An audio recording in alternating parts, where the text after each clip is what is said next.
Ils le crucifièrent, et avec lui 2 autres, un de chaque côté, Jésus au milieu. Jean 19, 18. Sur la colline de Golgotha, tout près de Jérusalem, on a dressé 3 croix. Un homme est cloué sur chacune.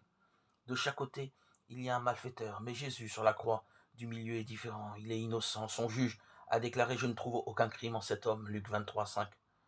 Pourtant, il l'a condamné à mort, poussé par la foule. Jésus subit donc l'atroce supplice réservé aux meurtriers selon les lois romaines de l'époque. Tous se moquent de lui et l'injurient, même les 2 malfaiteurs crucifiés avec lui.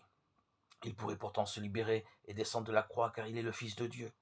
S'il ne le fait pas, c'est par amour pour chacun de nous, par amour pour ceux qui sont là en train de l'insulter et pour lesquels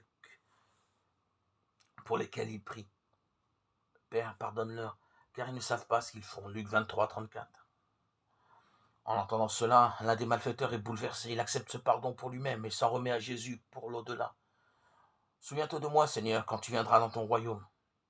La promesse est immédiate. Aujourd'hui, tu seras avec moi dans le paradis. Luc 23, 42, 43. La Bible ne dit rien sur l'autre condamné. On retrouve toute l'histoire de l'humanité dans cette scène. Tous les hommes sont coupables devant Dieu et méritent son jugement. Tous sauf un. Jésus-Christ, Dieu devenu homme, pour endurer à leur place ce jugement et permettre ainsi à Dieu de faire grâce. Les uns acceptent ces grâces, les autres restent indifférents.